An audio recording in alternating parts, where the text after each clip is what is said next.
Welcome, everybody. And we will hopefully there will be some more folks that come on and they can come in quietly because we turned off the chime.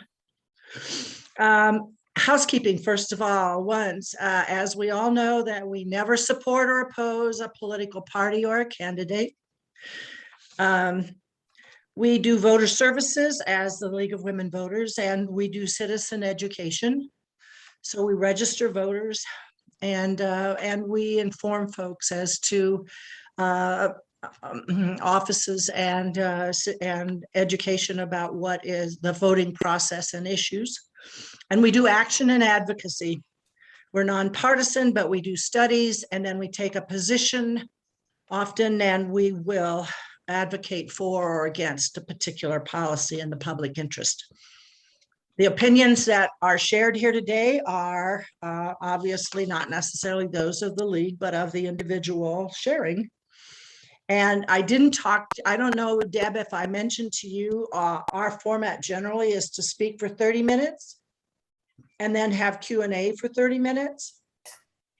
If you don't like that format, you can change it and it's up to you. Okay. All right.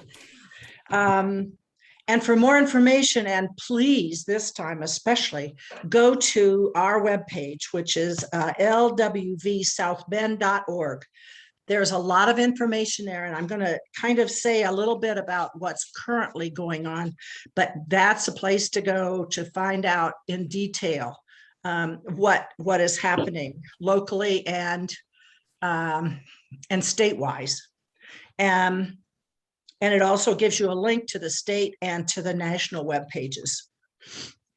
And a couple of the activities, and also I will hope that everybody will mute themselves after when we're done, and except for Deb, we'll let her speak so she doesn't have to mute. A couple things that have come up that are soonest is the League of Women Voters Advocacy Committee.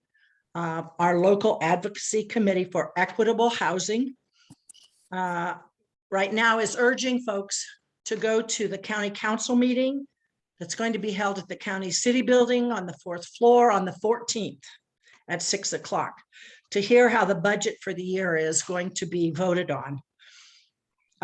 We are encouraging folks to speak up about making sure that the funding is there for the Nights In, for folks who they are sheltering, homeless folks who are sheltered at the Nights In. And right now, the city and county share lunch with the league, so share responsibilities with the county paying. Excuse me, can folks mute? Sharing responsibilities with the county, paying for the rent for the Nights In, and paying for the salaries for the people that are working there, which are the ladies of Our Ladies of the Road. That organization is furnishing the staff there. And so they are asking for $829,443, which would carry that. Well, yes. Which would carry that over until March of next year. So folks aren't going to be put out on the street in the middle of winter. So this was allow them to do that. If you have any further questions, you can call me, or you can email me at rn_Pamela@yahoo.com, and I can give you more information. The other thing is a call to action about redistricting, fair maps, and you can find out more information about that as well on our site. From the beginning, the public has requested open and transparent redistricting process, allowing public sufficient time to review the proposed maps. Because right now we're very gerrymandered. September 14th, the legislators will release the congressional and House maps for public review. And then they will have testimony on the 16th, and then they will vote on the 20th. They have been asked by the public to release those maps in time for everybody to have a chance to look at them, but they're only giving folks a couple days. And so we're asking that people call the folks from General Assembly, from the Indiana General Assembly, and you can check up on our webpage the folks to call or to email, and let them know that we need to see the maps before they vote on them, for transparency about how they're going to cut up our districts in Indiana. Okay. And now I would like to present, does anybody have a question or anything further about any of that?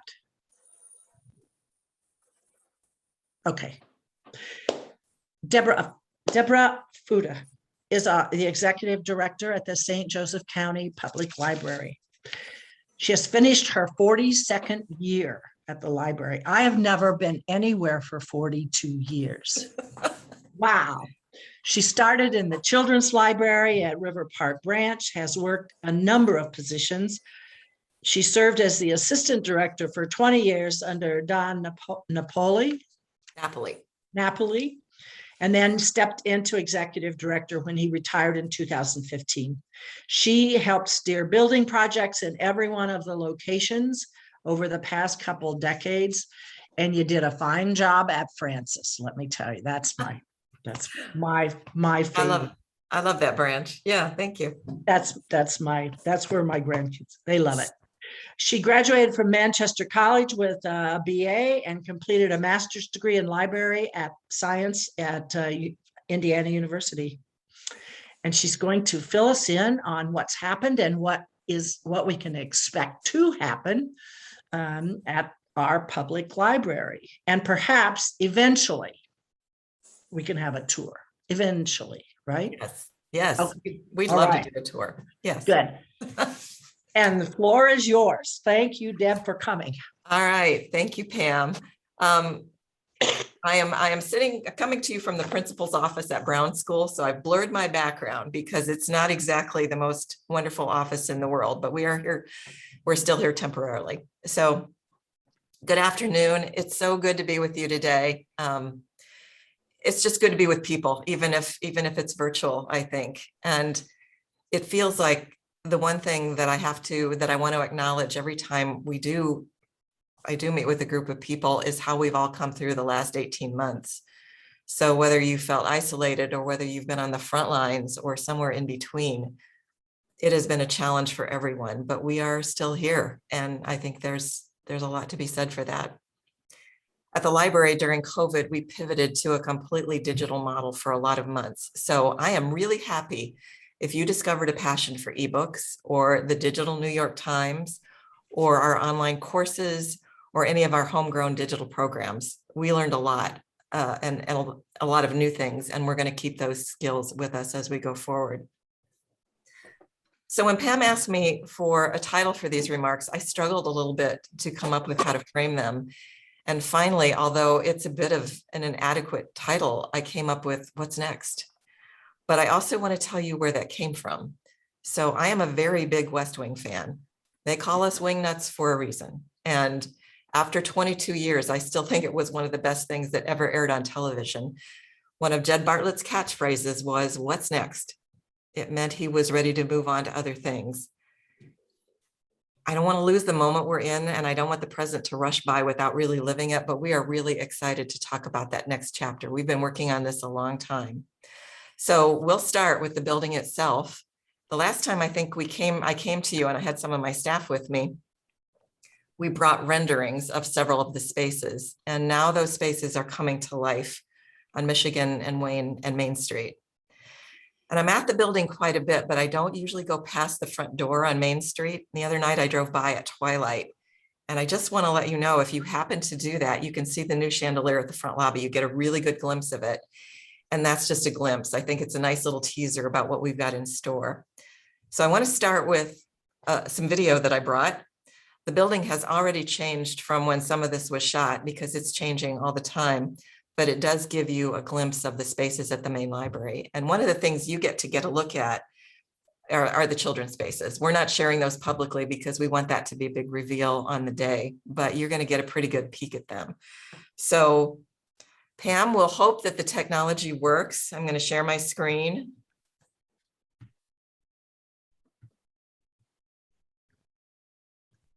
Are we good? Yeah. Okay. Yes. Okay, great. And we'll start. There are spaces to connect. We'll start with the video.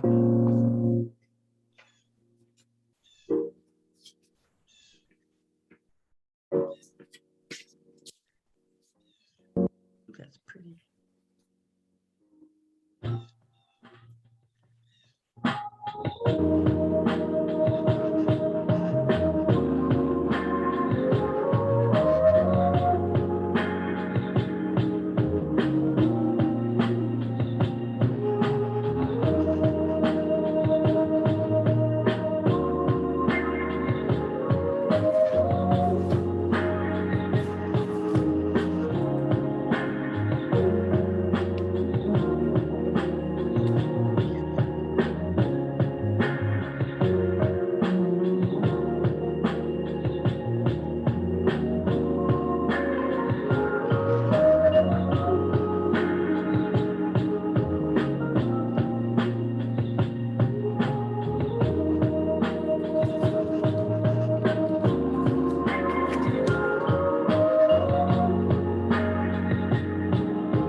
All right, we just gave you a look at our opening day. Can you hear me?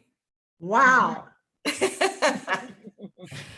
I'm going to leave this up for a little bit till we go to the next slides, but you got to fly through and you can kind of see why we didn't do a tour right now in some of those spaces. It's still very much a construction site. But for the spaces that are finished, it's just beautiful. It really is. And in a project like this, where you wade through years of planning and all the decision making, you sometimes wonder how it's going to turn out. Main Library has some soaring ceilings for those of you who remember Main Library. And it also has some spaces where it feels like a hobbit might be at home, and they are on the same floor. So I really worried about how some of those things were going to play together. But it turns out when you have a dedicated team, which includes a world-class architect, working with a talented local architect and a really knowledgeable construction team, and hundreds of talented modern day artisans and construction workers and interior designers and sign designers and museum consultants and landscape architects, you get something really special. And I think that's what this is going to be. So the building and all that we can do in these spaces will be a gift to the community for generations to come. We could not have done this without all the donors that we've had, the unwavering support of the Community Foundation, especially Rose Meisner, and help from the city of South Bend. So you can tell a lot of what you saw was Main Library, and Main Library does not look the same. We wanted this building to look so interesting from the street. So the first, what I'm landed on here is the end of the video, and you can see that we've taken out all the glass block and you're going to be able to see in the windows. We wanted that connection between the street and what was going on inside so both sides could see. So this connection to what's happening outside and for people to go by and think, this is really interesting. I'm going to see what's inside. for the first time, okay, come on, there we go. So here's a glimpse of the children's space from above. You didn't get that view in the video, but for the first time in memory, at least the first time in since 1960, when the current building was built, the children's area is on the first floor. So when people enter, we wanted them to see some of our most engaging spaces right away. We know creative play is one of the ways that kids learn. So for this space, this is where we brought in a museum consultant. We built interactive elements that include a tiny town with shops, a replica of our first bookmobile. You can see that over kind of in the left side, and I'll show you that a little more in a minute, and an interactive garden space for some of our smallest visitors. And there's the bookmobile. That is a replica of the 1955-ish bookmobile that we had. We thought it was so cute, we wanted to rebuild it. And the old bookmobile did have shelves on the outside like that. So those will have bookshelves. Kids will be able to sit in the seat and pretend to drive, and there are all kinds of buttons to push and all of those things. Each of the 4 shops in Tiny Town, and you'll find a restaurant and a grocery store among them, they've all been outfitted with furniture and props so that kids can pretend to their heart's content. It was one of the things our children's folks told us, that the pretend elements that we had were the most popular things in the space for our smallest visitors. So we wanted to replicate that. In addition, in the children's room, there are window spaces, window seats, a computer garden, an interactive fireplace, and a water tower. And it takes some gumption to put a program space right in the front of your building. Most libraries kind of put it in the back because there's not much happening in it. Ours is right up front, and you're going to be able to see it when you enter. And we did that because we want something going on in there all the time. So when families come in, they'll be able to see something that we have for them to do. The side of the program room that faces this is the program house. This faces the children's room, and you go through those doors onto the porch and into the house, and that's where the programs are going to be. You also see on the right side, we put a fire pit in. It will be lighted, but they can move the logs around, and there's a dog house, and I expect kids to crawl inside there with the dog, and it'll be fine. Our teens are finally going to have a room that's just for them. They've never had their own space. And they're going to have this huge room that I'm not showing you because it has a long way to go yet, but it's a 2-story space with places for gaming and study and conversation and making things, and then just hanging out.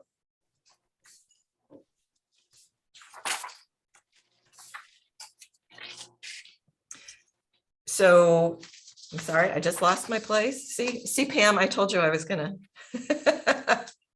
The other thing that's going on to first floor is fiction. So we move fiction to the first floor because a lot of people just like to come in and grab things to read.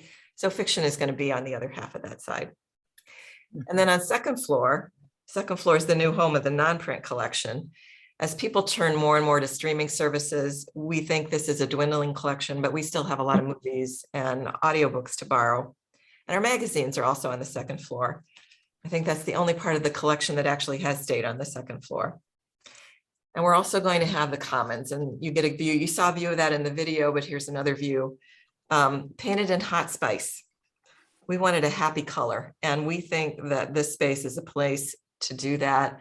It's also going to be a place to bring your lunch, just sit by the fireplace, meet your friends. We'll have a lot of tables and chairs in here. And we had this space on the first floor before the renovation without the fireplace. And it turned out to be one of the most successful spaces we had. So it was important to us that we replicate it in the remodel. Second floor also is going to have the quiet space that so many people told us that they were missing.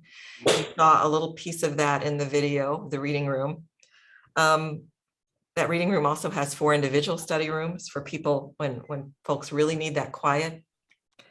Second floor also has a suite of study rooms. That was one of the other things that was most requested when we did all of our preliminary research, and a larger room that can be used for business or conference or board meetings.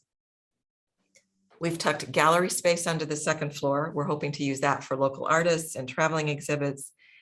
And we have one room that we've left open for whatever pops up. And in a nod to Harry Potter, for right now, we're calling it the room of requirement because it's whatever we need it to be. Second floor is also where you're going to find a classroom for the high school equivalency students. That's a partnership with Adult Education. And they're going to take over that room the first of the year, and they'll own that room. Third floor is where the serious work is going to live. So we've pulled all of our research services, all of those resources together with librarians and technicians. Third floor is the location of our nonfiction collection, and that takes up most of the floor. But we also have a computer hub with 50 stations up there and a business center for copies and faxing and scanning.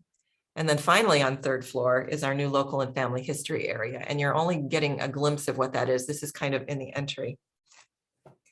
We've tried to honor the past by making this one of the most traditional spaces that we have in the new building. So in the process, we've reused the semicircular desk that you see has been all refinished. We believe it was in the original main library from 1893. And around the corner, there's a large meeting table that also came from that era. And then we have a few shelves that we found that we've refinished also from the original main library, and they will go up in there too. And then we're going to move into the Learning Center. Oh, sorry, I missed the exterior first. Oh, I suddenly got an echo. The Learning Center actually has more of a traditional feel even than the main library. The main library is a modern building married to this very new, very traditional space. And we really wanted the two buildings to feel related, but not the same. So that's why you see the two brick colors. People have looked at that and said, you're not going to change the brick, but that was a very deliberate choice on our part to have two brick colors. And that brings me to the brick, which is what you're seeing right now. I've had people tell me that it looks like we're using Notre Dame brick, but actually this is a nod to Union Station downtown. Our architect thought that this was a more representative of the history of South Bend. And so if you compare the two, they're not the same, but there is a definite calling back to that brick. There were many, many brick meetings in those early days. And it's important because the brick is such a prominent feature. And if it's not right, everybody is going to know about it. So we looked at models of brick next to the current main library to make sure that brick was going to go. And then we made adjustments and we looked at models down at Union Station. And I'm thinking altogether, there were about 6 meetings just for the brick. And then when it started to go on, there were more meetings to decide, is it right? And are we getting the right pattern? But I think it's beautiful. What you're seeing right here is the brick after it's been acid washed. So the color pops a little more. On some areas of the building, they haven't done the washing yet, and it looks a little cloudy, but this is very clear. We have also been carefully storing the facade of the old Avon Theater ever since we demolished it to get ready for this project. So finally, we've been able to use elements of that building. And high on the wall of the Michigan Street side of the building, you see 2 terracotta inserts that have been reconstructed of the Avon facade. And you're looking at one of them right now. So this is terracotta. This is from the Avon Theater. And there's a third element that faces the courtyard, which I don't have a picture of for you today, but the Avon is still there with us. In the Learning Center, we have spaces for it. The Learning Center really isn't libraries. It's meeting space. It's spaces for classes and clubs and hands-on programs and events, including the auditorium. So the connector, you'll see a connector on Wayne Street that connects main library to the Learning Center, is going to be our Studio 304. This is our digital learning space, our digital creativity space. Studio 304, which we had before we closed, and we're now expanding, allows people to create and edit videos and podcasts and music, along with using design software, and we offer classes. Studio 304 also has its own exit onto Wayne Street, so we can use it in off hours. We can do early morning programs, we can do late night programs, and we can open up for special events if we want to. So it's going to be a really flexible space for us. That same floor has our largest meeting space. Our large room or our ballroom holds about 175 people. And it's about the same size as the old meeting space in the basement of main library. But the beauty of this one is, again, we can hold after hours events. So we could do something on weekends, on a Sunday when we're not always open, or late at night. And the other piece of it that I love is that event space opens onto three double doors that open into the courtyard. So the meeting space can expand by moving outside. and we can tent it for large events. We're hoping we can hold weddings there. We've already had a couple of inquiries, and that was one of the things that we wanted to be able to do, is have an event space for weddings and receptions and conferences and library programs. We have a lot of those too. The auditorium, this is a glimpse of the auditorium, and the one at the photo on the left is not very old, has 250 seats with a double aisle. The 250 seat is kind of a space that wasn't available in the community. Most of the auditoriums are smaller than this or larger than this, so we kind of think this is a sweet spot. We're planning to use it for films and music and panel discussions and featured speakers. And it can be used for performances, although we really didn't think we would be doing a lot of performances, but we're in talks now. That may be changing. We're already one of the venues for next year's Fringe Fest with the Civic Theater. So there are some performances that are going to happen here. The Learning Center is also set up for small conferences. So we could do a main speaker on the first floor, either in the auditorium or in the ballroom, and then the smaller rooms on the second floor can be breakout spaces. And one of the things people said they most wanted was a place to have coffee when we did all of our focus groups. So the St. Joe Coffee Co. is going to open on the corner of Main and Wayne. It'll have an outside entrance, and it'll serve coffee, drinks, and snacks in the mornings and afternoons. So that's coming. And then this is a fun view. I really did this photo to give you a look at the courtyard, but it really also gives you a look at how the whole thing connects from the inside. So the left side, you're seeing the connector that houses Studio 304. And then kind of in the middle with the cupola just visible on the top is the entrance at the corner of Michigan and Wayne Street. And then stretching to the right is the Learning Center with the auditorium that steps down on the right side. So you really get a view of what this thing looks like. The top floor is the space for the community foundation, and they have the only veranda in the place. So they get the outside space as well as they've said they'll share with us. So courtyard work is just starting. You can see that this is a typical day, and we have between 70 and 75 people on site at any given day right now. And they're all over the place. So there's brickwork going on, and there's slate work going on the tile, and they're working on the cupola right now. And then they're also doing the grading for the courtyard. And if we have any history buffs here, excavating the courtyard and Learning Center was a really interesting proposition. We found at least 3 foundations below grade when we were excavating the courtyard. And there have been buildings we knew there had been buildings on this site for well over 100 years, but we didn't realize how many foundations were still in place. We also found a lot of vessels. So I have a canning jar that is about a 2-quart canning jar that's over 100 years old, and there's not a chip on it. And it came out of the site along with several other bottles and vessels that they dug up. So it's interesting to think it was probably somebody's trash heap 100 years ago or more, but we're going to use those we're doing a time capsule. So some of those will go into the time capsule, and some of those will be in our local and family history area to just kind of give a picture of what was here before. I also have a couple of before and after photos that I want to show you. So this is before on the left. This was our old main entrance off of Main Street. And then after on the right, you see a glimpse. And again, it's much more finished now, but the new entrance off of Main Street, which looks so much more spacious and so much more inviting. And then it steps way down to this hobbit-like space, but it's beautiful. This is also before the big chandelier went in, so you're not seeing the light, but all of that is done. There's terrazzo on the floor that's been polished and beautiful, and so all of that is coming together now. This is second floor. This was our fiction collection before, and you can see off to the right of the photo in the before.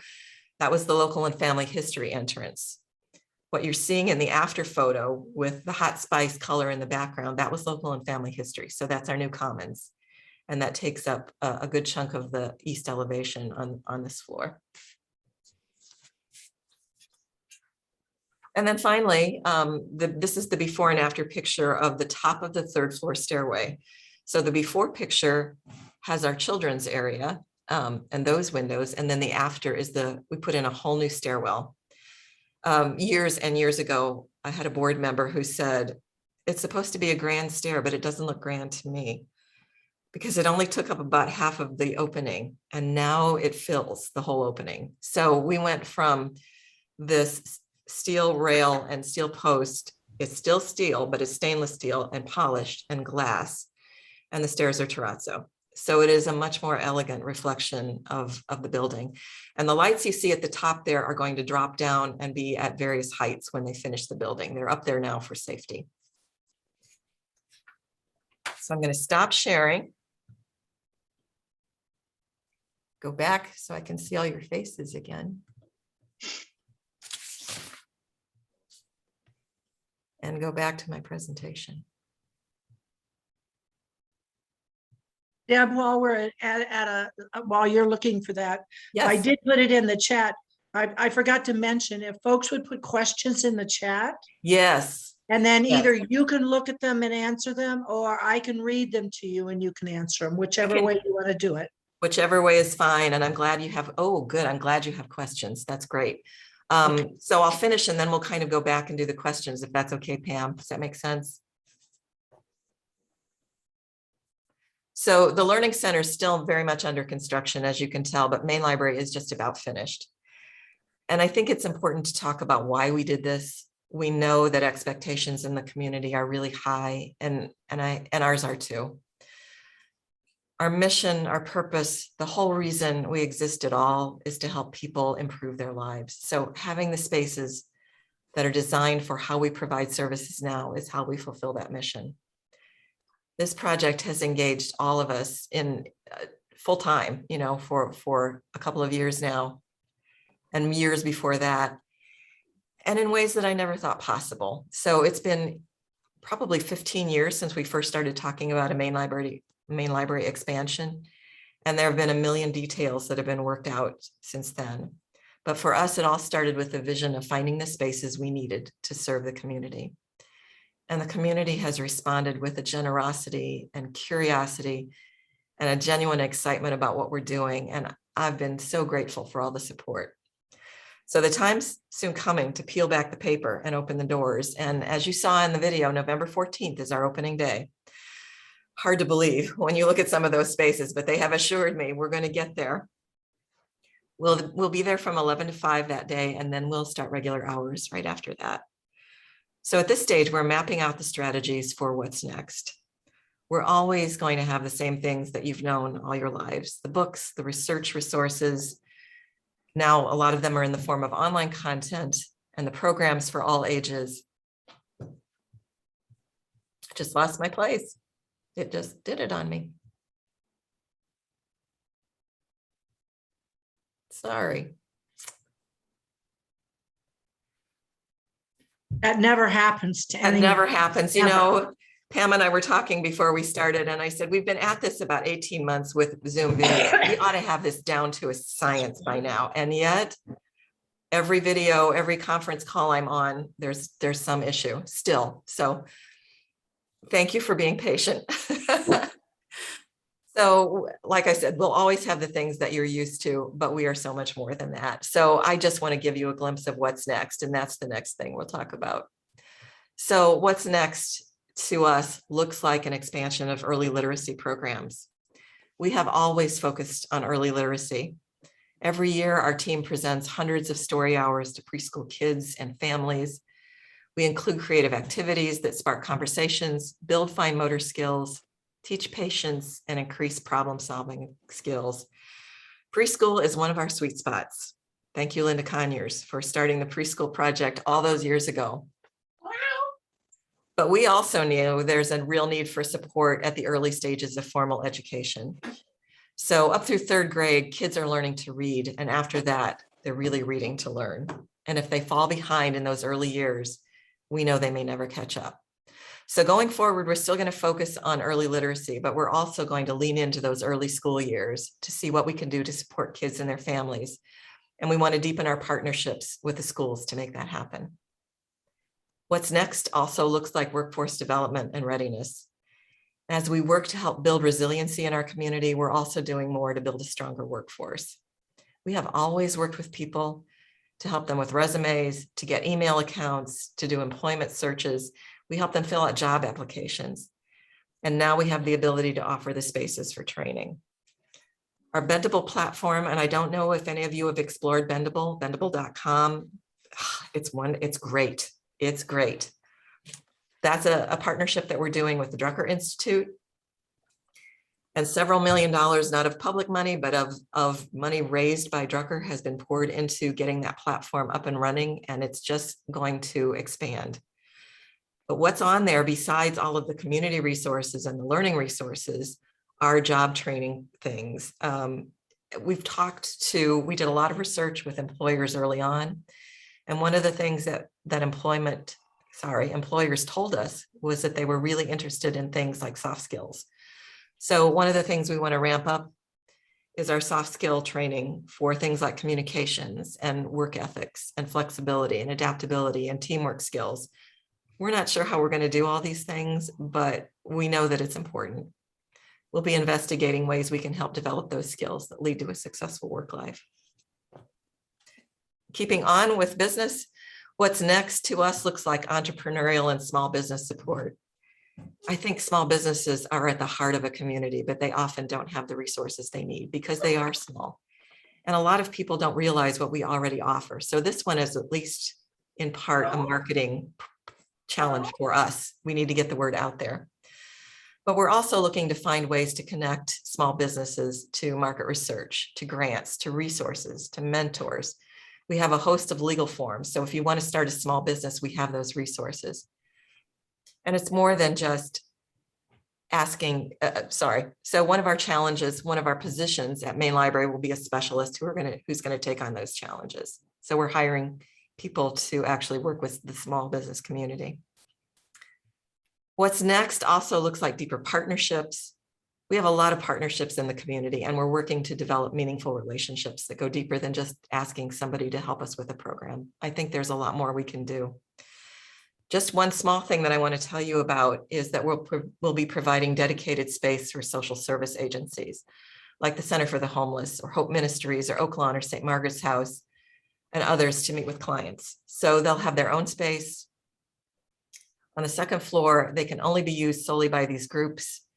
We're kind of coming up with ways now to schedule those times, but we think it's a way to bring the social services into the library where a lot of people are already meeting for those things and provide a space for outreach for other services. This is something we're going to be building from scratch, but we're hoping to start it off when we move back to Maine. And then finally, along with a lot of other things that we won't even get into today, what's next to me looks like civic literacy and engagement.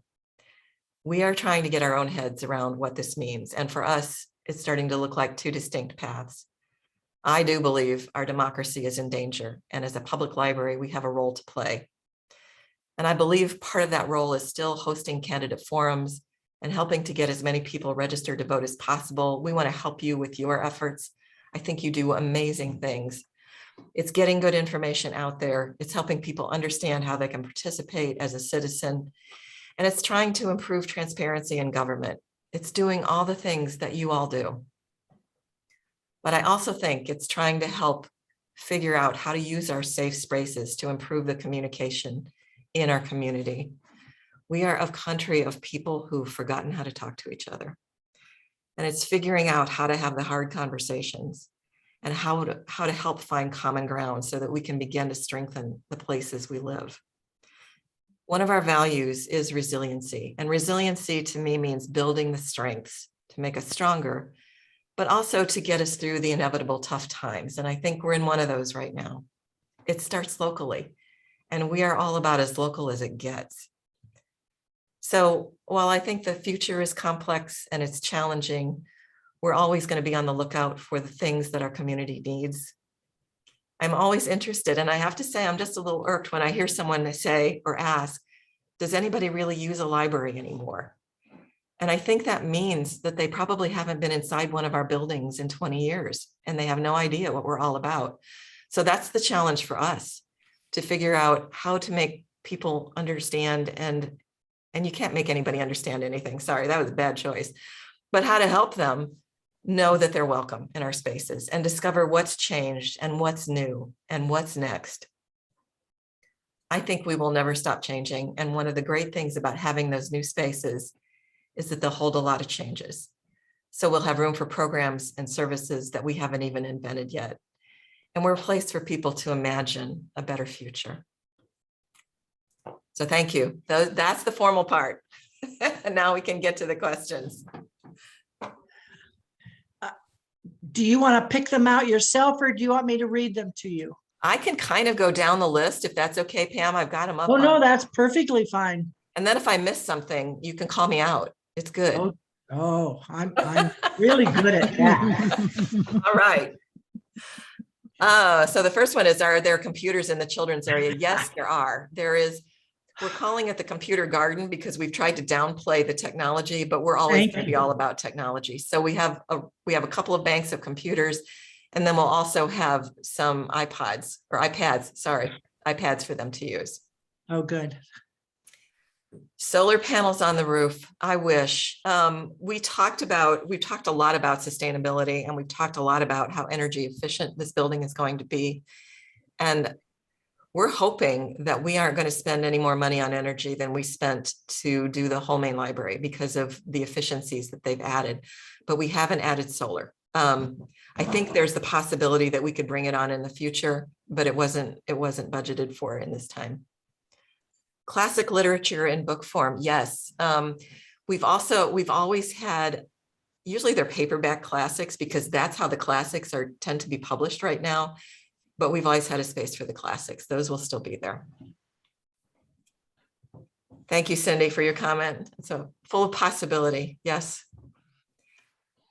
How can we make this as one of the jewels in the crown of the myriad reasons for bright, young, diverse, educated family or couple or single people to relocate to South Bend and potentially be a remote worker based here in South Bend? You've hit the nail on the head. We're talking a lot about that. I think the regional partnership is working a lot on how to make this community as attractive as it can be. And I think it's beginning to happen. One of the things somebody said to me about this building was, do you understand what you've done here? And this was after we'd done a tour, that it's probably the best looking building in South Bend right now. And that's setting the bar really high for the expectations that people are going to have for our building, but it's also setting the stage for what's next. And so I'm happy to own that. But I think there are a lot of wonderful things happening in South Bend right now. And South Bend is coming back to life in such a good way. And it's good to see. I think we're going to attract that talent. You're already starting to see it happen. Part of it is the affordability that we have here too. My own son moved back during the middle of the pandemic, and I can't tell you how glad I am to have him back home. But they found a house that was about half the price of what they were paying where they lived before. So we are that community.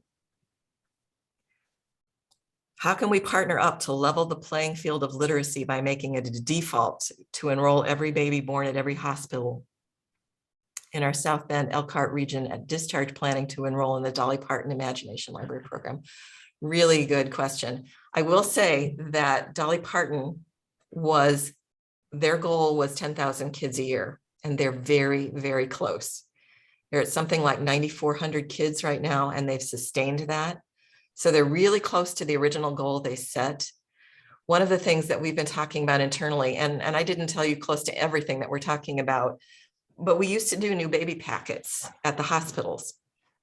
And so we would offer them a whole host of library things, including a new book and a library card application and all of that for our youngest readers. And we're talking about how we can begin to ramp that back up again. We lost it in the first recession in about 2008, but that's something that we'd like to try. But it's a great idea. Literacy, in my mind, is everything. It's the key to everything. May I just comment, Deb, on that? This is Beth North. Hi, Beth. Hi. thank you so much for being here today. I'm so excited. I can't even contain my excitement. I want to sign up for the next tour, whenever that might be. But about the default enrollment, that is very different than handing a new mom a packet of information to take home, because Right. the challenge is that each of those moms and babies returns home to a different situation.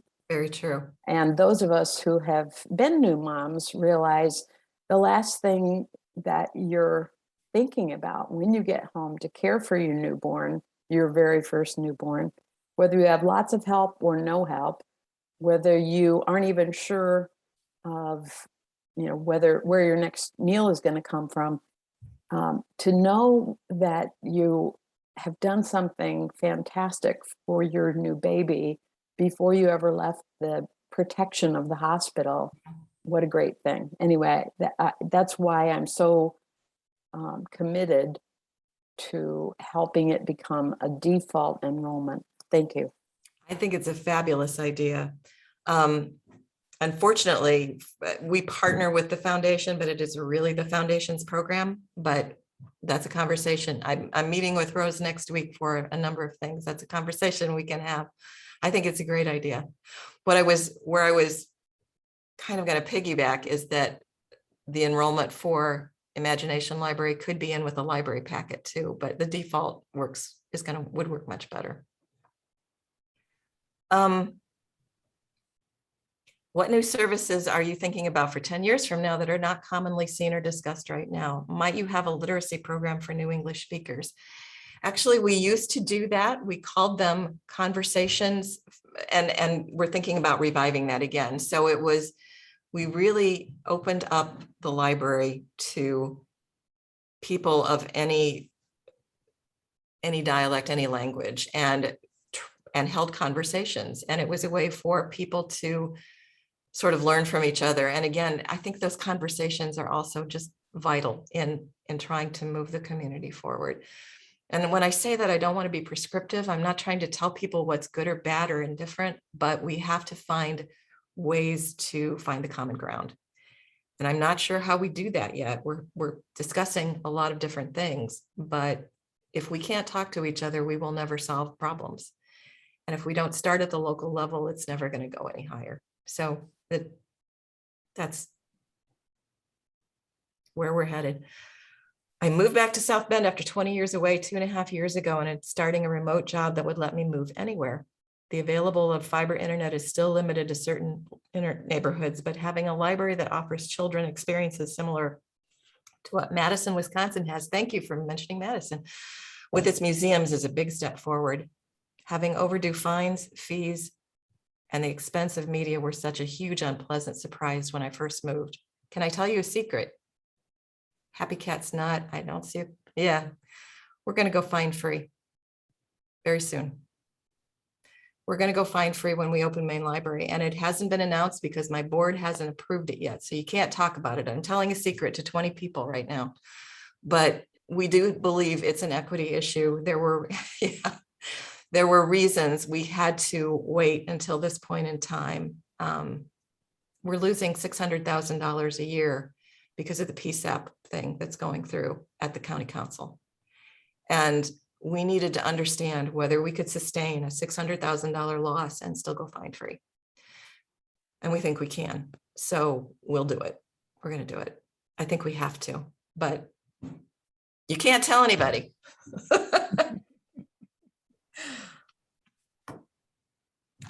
Oh, La Casa would love to partner with the library. Yes, we love La Casa. We were working with La Casa on our Of By For All project. We lost, I think we've all lost during COVID, not just the ability to gather and talk to each other, but we've lost some of our partnership opportunities because everybody had to sort of hunker down and be in their own space. And we are so looking forward to starting to broaden those partnerships again and work on some things. Deb, there were a couple questions prior to that. Is a tool library on the agenda? It is not right now. We've talked about it. Part of the issue of having a library of things, and we've had a library of things. We had a toy library for a long time. And so we're using the experience of the toy library when we kind of look at where we want to go with other libraries of things. So some libraries loan cake pans, some libraries loan craft items. It can be anything, camping gear. It takes up a huge amount of space, and there is a lot of damage to the things that you're loaning, and the return, the use is not that high. So for right now, we're not planning to do a tool library. What we may do is put tools in the library. I would love to see in that room of requirement where we brought in programs that did so you could use tools or sewing machines or something like that, so that it changes out periodically, and we might do it for, a certain period of time. But I don't think we're going to loan them. I think there's just not enough return on what it would take to do it. And then the one right after that is, will there be a program for young people to pay off their overdue fines by working at the library? Students need financial power and a job experience. Well, if we forgive everybody's fines, they won't need to work off fines. That's true. But Okay.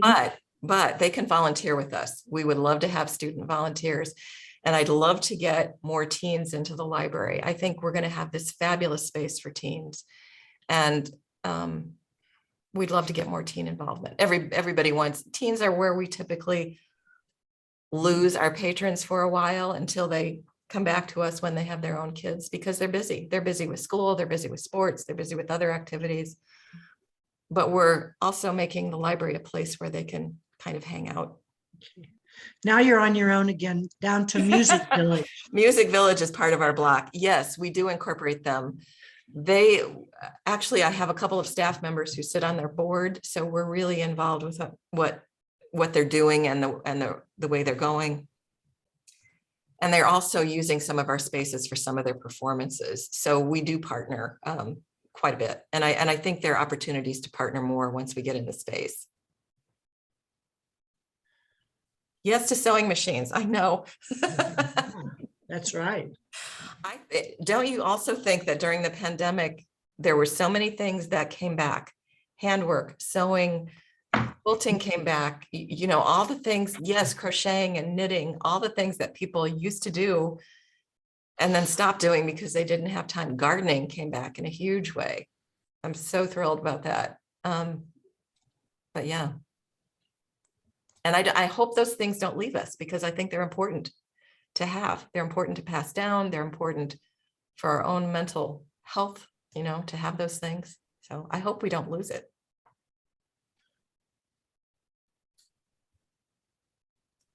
Connect to be the, I don't know who Connect to be the change is. I should know, right? Well, let me tell you. Tell me.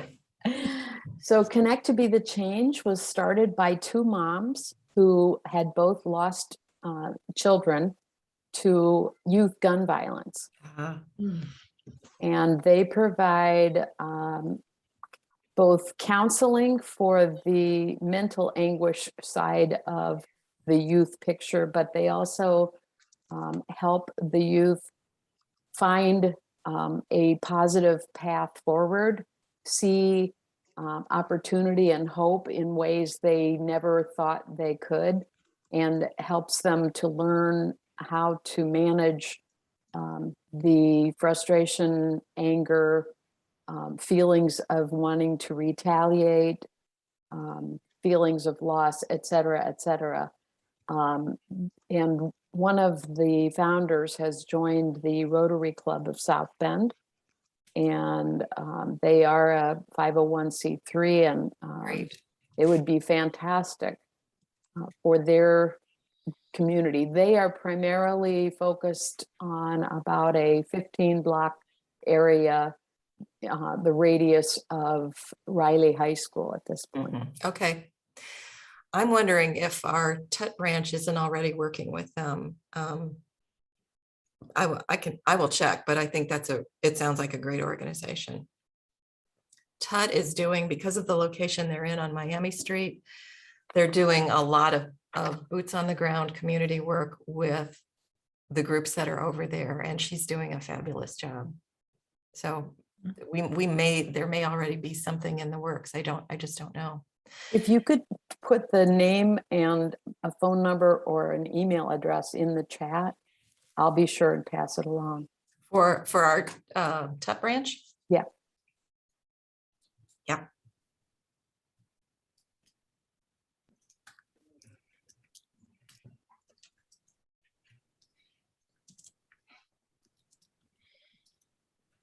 And you'll pardon me, but I don't remember the phone number off the top of my head, but I can give you her email address. Don't let me forget. I think we're interested in partnering with any group that wants to partner with us. One of the things that I have said before we started this project was that we want to build more doors. You know, the people that already understand what we're about, they already know where the doors are and they already know what we do and they're ready to come in. But we're building all of these new doors, literally and figuratively. We have more literal doors at Main Library than I ever thought we would. But we need to figure out how to get the word out that those doors are open to everybody. We should be the place, you know, and again, the partnerships are critical. I think especially smaller organizations don't always have the resources, and we can help with that.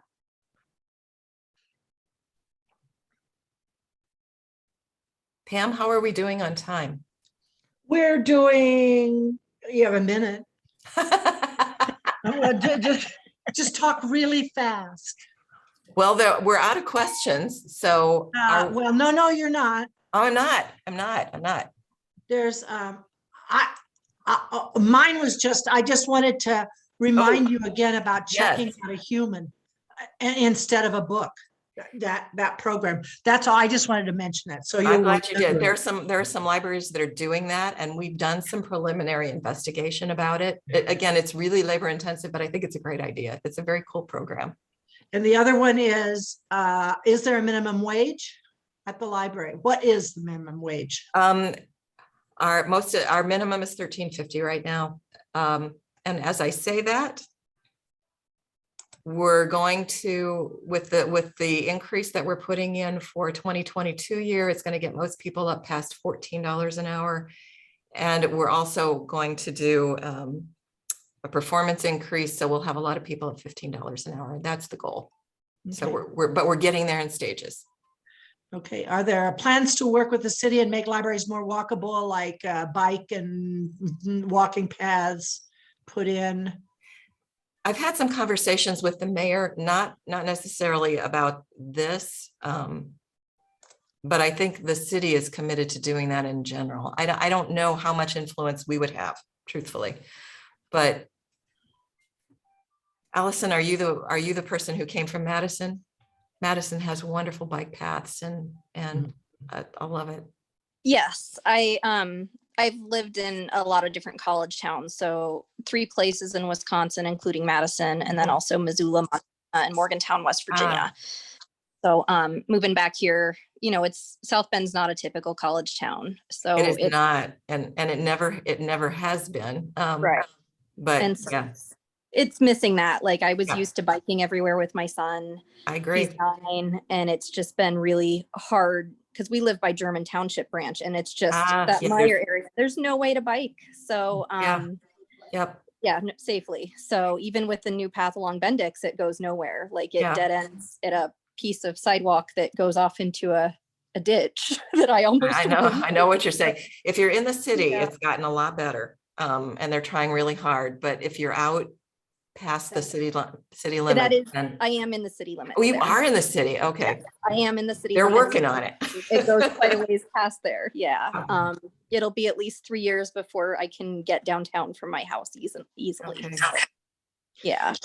So that's hard because that's, I think, a way to get families really engaged. I agree with you. I think the rest of them, Deb, are just comments to you, getting bike racks back. and then thanking you. You know, I lived in Massachusetts, outside of Boston for 12 years. And I thought when I left there, I would never find a library system and that was going to match what I had in the Boston system. And I was so pleasantly surprised that with our library system is just wonderful. I was Thank you. amazed. Thank you. That's really nice. Of course, we think it is too, but you know, thank you. I think We work really hard at this, and I think I have such a group of committed people working in all areas that this is not, I don't treat this as a job. A lot of us treat this as a calling, and we're really committed to doing what we're doing. So thank you. And I think it shows.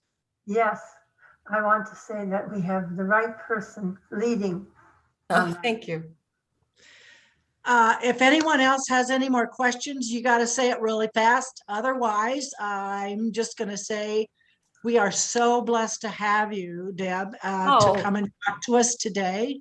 And it's such wonderful news. I'm just excited. And my grandkids, they love to come to the library. If I don't pick them up at least once a week to go to the library, they get upset. So they are going to be so excited to even come downtown. Yeah. As well as Francis branch. So One of the things we're also doing is at the branches is building more outdoor spaces. I think we learned during COVID that we can leverage our outdoor spaces too. So that's coming in the next couple of years. That's not a main library thing, but that's going to be branch thing.